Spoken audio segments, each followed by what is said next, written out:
iniligtas mo ang sandaigdigan.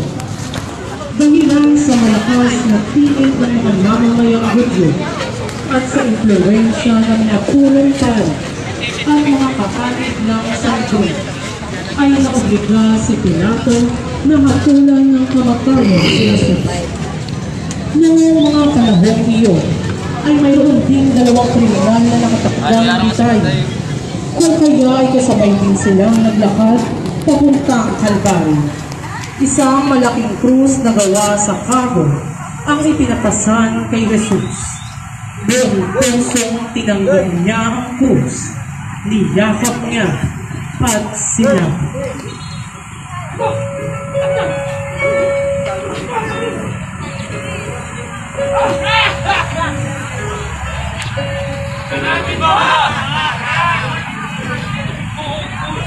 tinatanggap ang salutor. Ako, anak ko yung pagpapalik ko. Tingnan mo! Yung hari! Yan! Bakal! Kayo! Bakit umiyak ang puti? Kaya kay mama ko at kaya ka mamatay! Pinasyan ni Jesus ang krus at naglakad. Habang tinatahak nila ang makikot na daan ng syudad ng Jerusalem, ay nagsusumura ng mga tao. Sumunod din sina Maria na kalimutan, kasama sina Maria Magdalena at si Juan.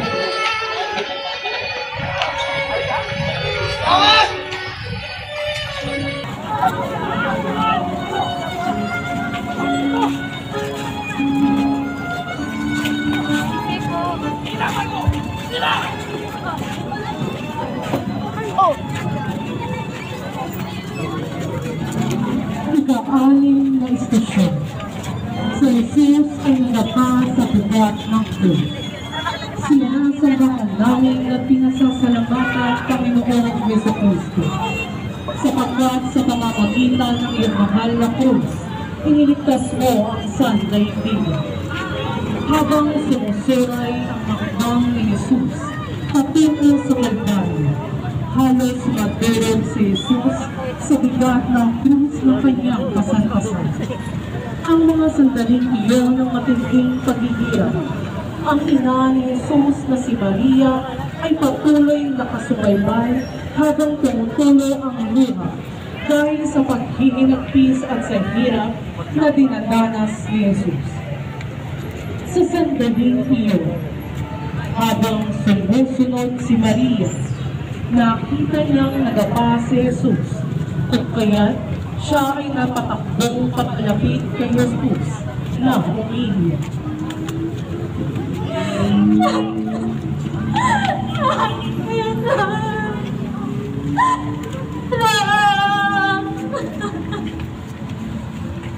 Hindi ko kaya makita.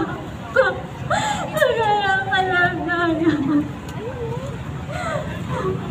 Bahay na.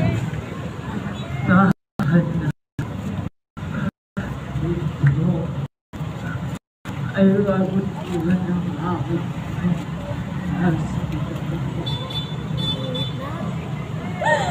Anak, kapag dadagpagin ko, hindi tayo isa na maghihirap ko.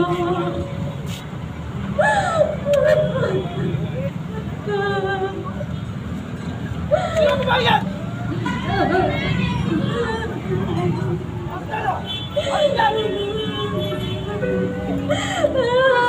Apa tayo?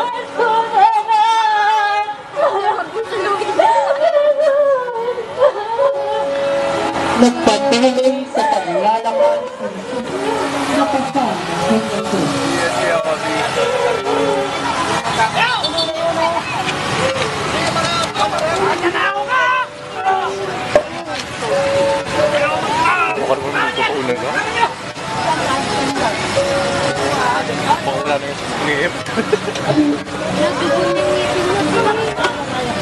But the crowd pressed in to see the man condemned to die on Calvary.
Jerusalén, los soldados